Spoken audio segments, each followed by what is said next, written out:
Hello, Mr. Allman here, and I want to share a little bit with you right now about sampling techniques. So a sampling technique is a way to be able to estimate the total size of a population. And the reason why we need particular techniques to be able to do this is because sometimes it's logistically impossible to determine the actual population of a species in a given area. So if you look at this field of wildflowers, for example, it would take too much time and it would not be worth the effort to be able to go out and count every single plant of a particular species if you wanted to know what the population was.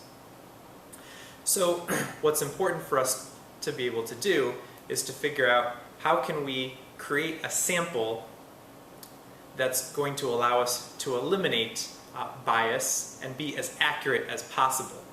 One thing that we could do is to go out into one particular area and just count within that area to see how many plants are there, and then use math to extrapolate what the population density of the field is overall.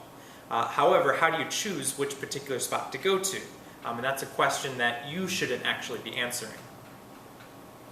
As we look at how populations are distributed, sometimes populations are going to be random. You're going to see an even distribution of individuals, a particular flower that's going to be randomly throughout that area. Sometimes they're going to be, not often, but sometimes they're going to be evenly spaced out from each other. And very often they're going to be clumped. Some regions will have a lot of a particular plant or a particular animal, and others will have none. Now because of this, because of the fact that random and clumped are observed so often, that's why we need to increase the number of sample areas to get an accurate picture of how many individuals there are of that population in an area. So one of the ways that we do that is by creating something called a quadrat. So if we take that same area, so this field of wildflowers, and we divide that up into a series of squares, and each of those squares is going to represent one part of that total area. Now it might not be necessary for us to measure the population of every single square, but by measuring a random sampling of squares, we can increase the accuracy of our population estimates. So a couple questions to be able to ask. First, how can we make it feasible to estimate the total population? So as you choose the area that you need to sample the population in, the bigger the area, the greater the number of samples you're probably going to need to choose, but each of those sample sizes might be smaller. How can we eliminate bias?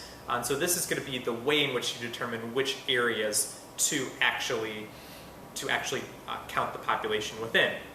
And then finally, how can we promote precision and accuracy?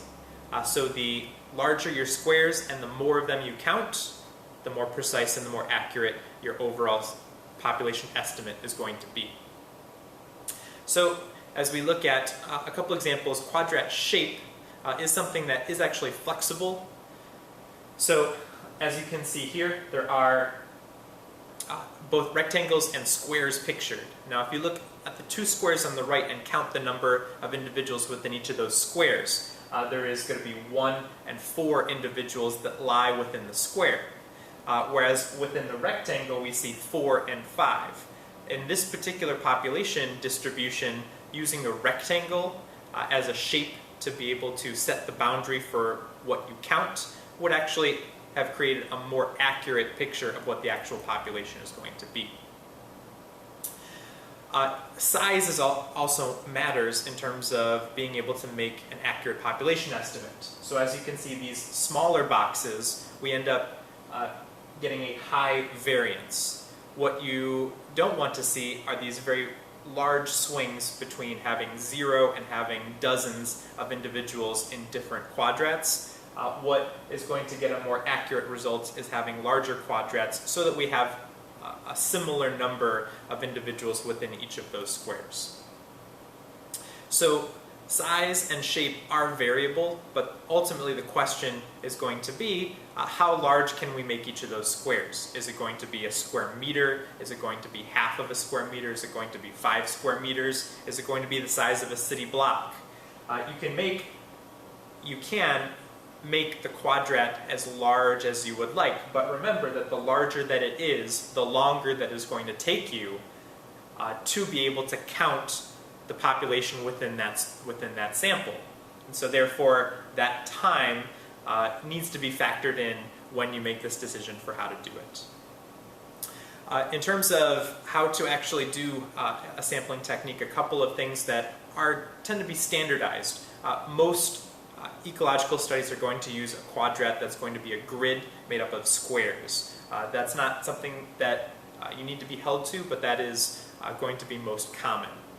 Also, in terms of being able to count the population within that square, as you set out the square, if you can see here, there are some of those that are going to be clearly within, and then some individual plants here that are on the line. Now, if it's on the line, if the majority of it lies, if half or more of that particular individual lies within the square, you count it. If more than half lies outside, then you're not going to count it. Another way to be able to do that, as it says here, is to omit those if it's on the edge, on the left, or on the bottom, but count it if it's on the top or on the right. So being consistent with the way that you count those on the edge is going to be important so that you and any members of your group can be consistent in terms of how it is that you collect your data. So think about size, think about the shape of that, think about how large you want that to be, and that's going to depend on what is the area and how large are the individuals that you're going to choose. If you're counting trees, the quadrat size for a tree can certainly be much larger than if you're doing a quadrat and you're counting small flowers. So that's something that is dependent upon the species or multiple species that you're going to be selecting to count. In terms of being able to set up your grid, so what you start with, you look at the area. So if you say that you have, again, a field that you want to be able to count, or a city block that you want to be able to do your population sampling in, to be able to take that and virtually or physically divide that into a grid. If you see this case, there is a grid on this field with a series of boxes. This has been divided into a 15 by 20 grid, and you would assign each box a different number, probably starting at the top, 1, 2, 3, 4, and continuing on down, giving each box a separate number. At that point, you would then want to use a random number generator, which you could get in a statistics book, or use something like random.org, use a computer, use a website to be able to give you a random set of numbers. You want to sample something like 10 to 25% of your total number of squares. So if you have 100, if you divided your area into 100 squares, you probably want to measure something between 10 and 25 of those 100 squares. Once you have selected the squares, you'll physically go there, and you'll physically go to each of those squares, mark out, measure the territory, and then count within them. Here in this case, if I was counting daisies in my field, I would set up a little box, move around within that box, get on my hands and knees, and count to see how many daisies are present there, and I would record in my notebook within that quadrant and within this quadrant and each of the ones that I'm measuring, how many daisies are found. So to get into what exactly it is that I'm asking you to do, your task is to be able to use the quadrat method. Okay, this is again a method to estimate population size, to sample the population for the purpose of making a comparison within a species or between populations of different species or between two separate populations of the same species. In other words, you need to be able to do some counting of at least two different groups of things and then use the population estimates to make a comparison with each other.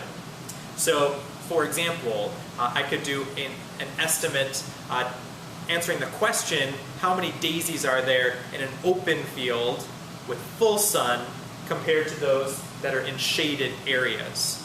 And so in doing this particular question, I would be selecting an area that is shaded and an area that is going to be open, setting up a quadrant in each of those areas, and estimating my population size and then doing some math afterwards to be able to make that and see if my comparison is actually valid and there is a difference between shaded versus light areas. So there are a number of questions that you can think about, so you can pause and take a look at some of those questions that you would be thinking about as you design your question and come up with what kind of quadrat and where it is that you want to set up that quadrat. That's going to be most likely nearby campus to make it easier for you and your group to actually perform the survey. You're going to tally your results and then total those as you compile data within your groups. So you're going to need your notebook and your pen to be able to set up data tables based on the number of categories and the number of quadrats that you're going to survey. Obviously in this case this shows 3 samples. Again, you're probably setting up one in which you're going to have dozens of different individual samples that are going to need to be averaged together. In this case, I've got the 2 categories, the open field versus those that are around the trees and the shaded areas. And so that gives you an example of how it is that you can set up a data table for this. The end result is that you should be able to do some analysis, both some mathematical analysis, which I'll work on in a separate video, but also to be able to answer some questions about why it is that you see a difference there. In this case, that should be fairly obvious that if you find more daisies in the open area, it could be that the presence of sunshine is going to be something that allows more daisies to be able to grow, and the lack of sunshine underneath the trees in the shaded area is what's preventing their population from being able to increase. A couple things that I want to show you just to close this off are some of the tools that you're going to need to use or potentially use in order to be able to accomplish this particular lab. You may need to use a meter stick if you have a small area in which you need to measure, being able to measure that out with one or multiple meter sticks. For example, if I was setting up a quadrat that was 1 meter square, meaning 1 meter by 1 meter by 1 meter by 1 meter on each side, then this is a great tool to be able to use because I can use meter sticks to physically set up and set out that boundary. When you have larger areas that you need to be able to look at, being able to use a measuring tape to be able to set out, for example, if I need to measure 100 feet on a side and I need to know if the quadrat is 20 feet down one side of that grid, I'm probably going to need to measure to figure out within the quadrat where is that box going to be located. For those of you, if you have smaller grids, if a ruler doesn't work, sometimes being able to use string to set up boundaries, that can be helpful as you are working within an open area. And then finally something, if you have a very large area to be able to use, this is called a trundle wheel. And so a trundle wheel is going to be a device that allows you to measure off longer distances without having to deal with actual measuring tape. So for example, if I wanted to measure across the entire length of the school, if I wanted to know what that distance was, I could walk along the side of the school, and as I walk, the wheel stays on the ground and the wheel turns. And every time the wheel makes a full turn, there's a counter on the back that clicks. And each of those clicks is going to record 1 meter. So I could go along, click, click, click, along the whole front sidewalk of the school, and then look at my counter to see exactly how many meters it was. So please be thinking now, as you come into class tomorrow, about exactly what it is that you would like to be able to measure, what kinds of species are going to be appropriate for you to be able to do. And with that, a quick word of warning is about motility. Motility is the ability to move. The quadrat method is going to be useful most often with things that don't move. So plants are obviously going to be the most common thing that we're going to count using the quadrat method, and I do need you to use the quadrat method as part of this lab. However, there are cases in which it can be used if motility is limited. So as you can see in this example here, things like mussels or barnacles, they move, but they show very little motion. And so you can reliably use the quadrat method to be able to count them. In contrast, if I was doing a population study with squirrels, because I could set up my Quadrat and count the squirrels within a particular square, but that's not going to work very well because of how often it is and how quickly it is that they move from one area to the next. And so you would end up double or triple or not counting squirrels, and the method then loses a lot of its accuracy. There are some other methods that you can do to be able to deal with animals. Those include like a capture and release method, in which you would capture a particular animal. This is very commonly done with fish and a lot of mammals. You would capture them, maybe tranquilize them if necessary. You would apply some type of tag to them, either a physical tag or a radio transmitting tag, release them back into the wild, and as you go through that sampling process, you're going to be able to, again, do some math to estimate what the population density is based on how often you come across those tagged organisms. So with that, I'll conclude. Please go back and look at anything that you need to if there's something that you aren't clear on, and please ask me again in class if you have any questions.